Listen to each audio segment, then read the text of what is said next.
Hello students, कैसे हो आप लोग। मौर्य एजुकेशन में आपका स्वागत है। Students, angles and pair of angles यहाँ पर हमको पढ़ना है प्रैक्टिस सेट नंबर 20, जो कि 7th स्टैंडर्ड का मोस्ट इम्पॉर्टेंट चैप्टर है। इसमें हमको पूरा ज्योमेट्रिक कंस्ट्रक्शन समझ लीजिए आ जाएगा। अगर हम इसको अच्छे से समझ लेंगे तो जो हमने स्टार्टिंग का चैप्टर नंबर 1 ज्योमेट्रिकल कंस्ट्रक्शन पढ़ा है, अगर वहाँ कुछ डाउट रह गया होगा तो यहाँ पर उसका डाउट भी क्लियर हो जाएगा। देखिए बच्चों, यहाँ पर हमको जो पढ़ना है प्रैक्टिस सेट 20 में हमको पढ़ना है property of vertically opposite angle. कोई प्रॉपर्टी को हमको पढ़ना है जो कि अपोजिट एंगल को फॉर्म करती है, तो उसका हमको डिफिनीसन और यहाँ पर पिक्चर पूरा क्लियर करना है। और कैसे करना है, यहाँ पर हम एग्जाम्पल तो आपके बुक में दिया है, चाहिए तो आप देख सकते हैं। यहाँ पर हम डायरेक्ट प्रैक्टिस सेट को सॉल्व करेंगे। प्रैक्टिस सेट सॉल्व करने का मीनिंग क्या है बच्चों, आपको जो यहाँ पर आपका प्रैक्टिस सेट का क्वेश्चन है, क्वेश्चन भी सॉल्व हो जाएगा और जो आपको एग्जाम्पल समझाया गया है और इसी से रिलेटेड आपका एग्जाम्पल का भी डाउट क्लियर हो जाएगा। देखिए, हमको यहाँ पर क्वेश्चन दिया है कि लाइन ए सी, देखिए यहाँ पर क्या है, line A C and line B D intersect at point P. एक पी पॉइंट है जहाँ पर क्या कर रही है, ये दोनों लाइन एक दूसरे को इंटरसेक्ट कर रही। अब जब दोनों लाइन ने इंटरसेक्ट करा तो आगे एक हमको यहाँ पर एक डायग्राम दिख रहा है जिसका नाम दिया गया है A P D equal to 47 centimetre, 47 degree का एंगल बन रहा है यहाँ पर, ठीक है। 47 डिग्री का एंगल बन रहा है। Find the measure of angle A P B इसको बताना है और हमको पी बी सी को बताना है और यहाँ पर हमको डी पी सी या सी पी डी को बताना है, ठीक है। अब देखिए बच्चों, हमने इसी चैप्टर में पढ़ा है, आगे के अगर आपने प्रैक्टिस सेट किए हैं तो आपको अच्छे से पता है कि कोई स्ट्रेट लाइन पर अगर हम बात करें तो लीनियर पेयर एंगल बनता है, जो कि सप्लीमेंट्री एंगल भी हम बोलते हैं। तो यहाँ सप्लीमेंट्री एंगल बोलें तो एक लाइन हमको यहाँ पर दिख रही है, देखिए, जो कि हमारी ए पी है। ए पी क्या कर रही है, हमारी जो लाइन डी और बी है इसको इंटरसेक्ट कर रही है। जहाँ पर इंटरसेक्ट कर रही है कॉमन वर्टेक्स बन रहा है और यहाँ पर जो बनने वाला एंगल है लीनियर पेयर एंगल हमारा डिवाइड हो जा रहा है, ठीक है। तो यहाँ पर हमको क्या दिखेगा, देखिए ए एंगल और यहाँ का एंगल स्ट्रेट एंगल है। स्ट्रेट एंगल का मेजरमेंट कितना होता है, 180 डिग्री होता है, 180 डिग्री होता है। तो अगर मैं बात करूँ यहाँ पर तो हमको क्या मिलेगा, यहाँ पर देखेंगे एंगल, तो एंगल मिल रहा है। तो बच्चों यहाँ पर जो एंगल बन रहा है लीनियर पेयर एंगल बन रहा है। लीनियर पेयर एंगल का मेजरमेंट कितना होता है, 180 डिग्री होता है। अब देखिए, अगर मैं बात करूं तो एक एंगल यहाँ पर भी फॉर्म हो रहा है, इसको मैं मान लेता हूँ इसका बी डिग्री, इसका मेजरमेंट मैं क्या मान ले रहा हूँ, बी।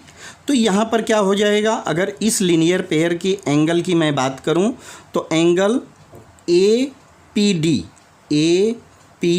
डी प्लस एंगल क्या है यहाँ पर ए पी डी और दूसरा A P B, angle A P B equal to क्या होना चाहिए हमारा, 180 डिग्री होना चाहिए, 180 डिग्री होना चाहिए।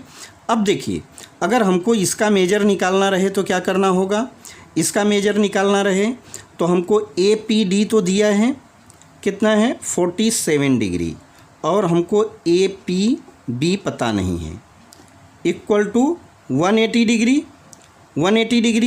अब angle A P B equal to क्या होगा, 180, और इसको हम माइनस में ले जाएंगे तो 47 डिग्री माइनस में जाएगा तो हमको क्या मिलेगा यहाँ पर 123।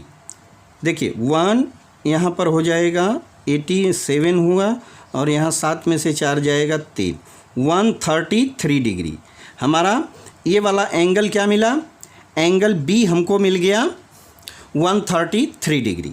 अब देखिए, हमको सब एंगल का अलग अलग मेजर पूछा है तो ये हमने क्या अभी निकाला, ए पी बी हमने 133 निकाल लिया। अब देखिए, अगर देखें तो ये वर्टिकली अपोजिट एंगल है। अपोजिट एंगल एक दूसरे के लिए बराबर होते हैं, लेकिन हमको उसको प्रूफ करना पड़ेगा। अब देखिए, अगर मैं यहाँ पर B और D को स्ट्रेट लाइन लेता हूँ तो 180 डिग्री बनता है, और A और C को लेता हूँ तो भी हमारा 180 डिग्री बनेगा। 180 डिग्री में क्या हो सकता है, इसको मैं मान लेता हूँ C, एंगल C, ठीक है। तो यहाँ पर क्या हो जाएगा, यहाँ पर एंगल B, या मैं बोलूँ सेकेंड कंडीशन में तो सेकेंड में angle APB plus angle BPC equal to 180 degree यहाँ पर भी होना चाहिए, यहाँ पर भी 180 डिग्री होना चाहिए। तो angle B plus angle C equal to 180 degree. Angle B हमने अभी निकाला कितना है, 133 degree, plus angle C equal to 180 होगा। तो एंगल C इक्वल टू क्या मिलेगा, 180 माइनस 133, तो हमको मिल जाएगा 47 डिग्री, ठीक है। तो हमारा प्रूफ क्या हो गया, एंगल C। देखिए APB, यहाँ पर angle APD is opposite angle क्या है, यहाँ पर अपोजिट एंगल है, इज अपोजिट एंगल किसके हैं, एंगल BPC। दोनों क्या होगा, कांग्रुएंट होते हैं। इसके पहले आपने डिफिनीशन में पढ़ा भी है कि ये दोनों कांग्रुएंट होते हैं। तो angle APD equal to BPC हो जाएगा हमारा, BPC। तो यहाँ पर ये दोनों एंगल कितना, ये 47 है, तो यहाँ पर भी हमारा 47 हो जाएगा। अब बात करें हम एंगल APB किसके कांग्रुएंट है, जो वर्टिकली अपोजिट एंगल है, ये हमारा है DPC के। तो APB हमारा कितना आया है, 133 डिग्री। तो यहाँ पर भी हमको क्या आ जाएगा, 133 डिग्री। तो यहाँ पर हमको एक डिफिनीशन मिल रहा है बच्चों, एक डिफिनीशन क्या मिल रहा है, द वर्टिकली, मैं लिख देता हूँ यहाँ पर, the vertically opposite angles, opposite angles formed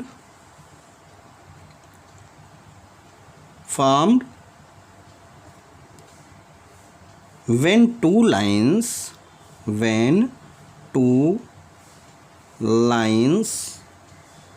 intersect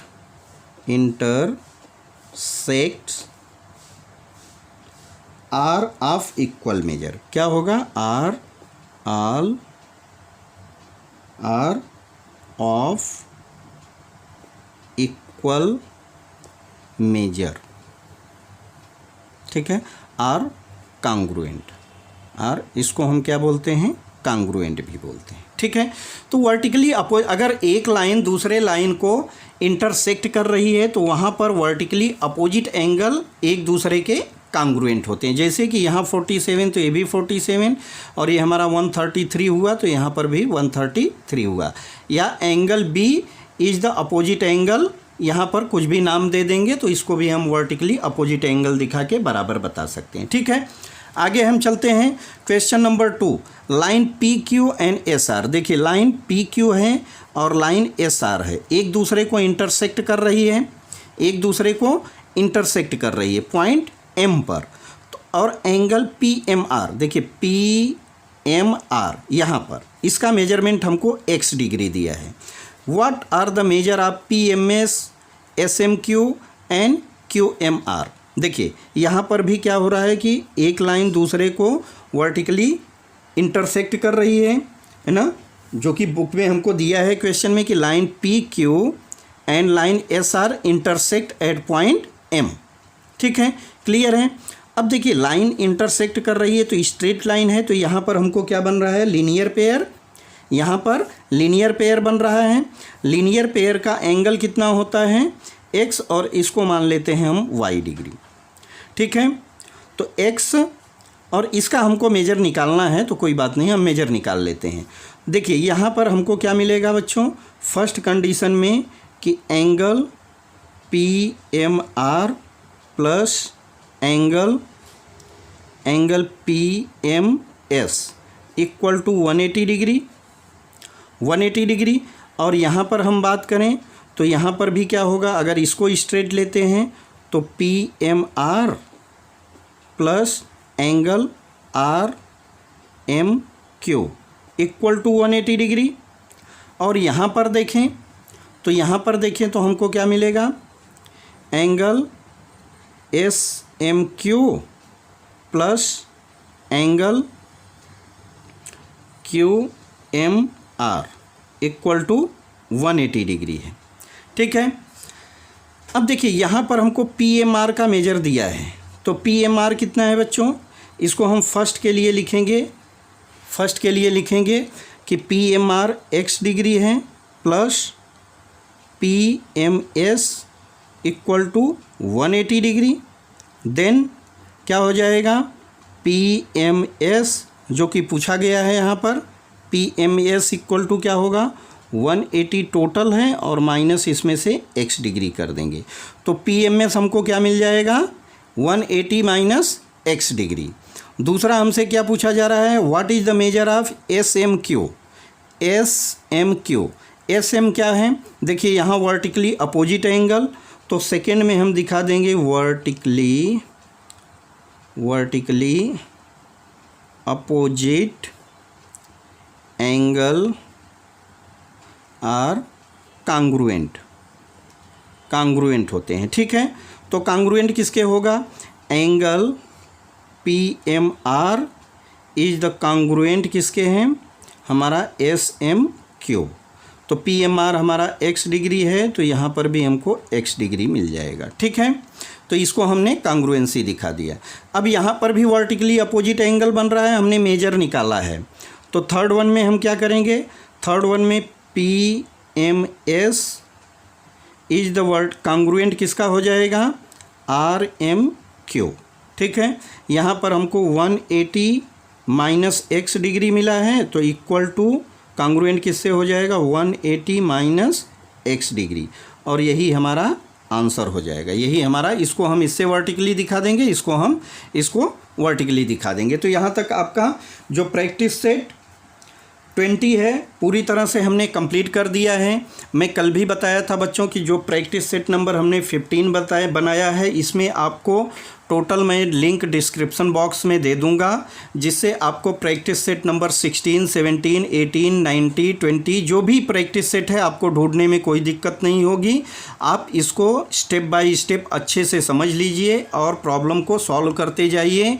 आपकी गणित 1 नंबर की हो जाएगी, क्योंकि बच्चे ज्योमेट्री से डरते हैं और हमारा मेन उद्देश्य है कि ज्योमेट्री आपके लिए सबसे इजी चैप्टर बना दूंगा और इजी सब्जेक्ट भी बना दूंगा। तो आप इसको बस प्रैक्टिस के माध्यम से अच्छे से कर सकते हैं। नेक्स्ट वीडियो में हम पढ़ेंगे इंटीरियर एंगल्स, आप पॉलीगॉन के बारे में, इंटीरियर एंगल्स आप ट्रायंगल के बारे में पढ़ेंगे कि इंटीरियर एंगल ट्रायंगल क्या होता है, एक्सटीरियर के बारे में देखेंगे, जो कि प्रैक्टिस सेट हमारा 21 है, और 21 कंप्लीट होते ही ये आपका चैप्टर पूरी तरह से कंप्लीट हो जाएगा। तो अब मिलते हैं नेक्स्ट वीडियो में, नेक्स्ट लेक्चर में, तब तक के लिए थैंक यू, बाय।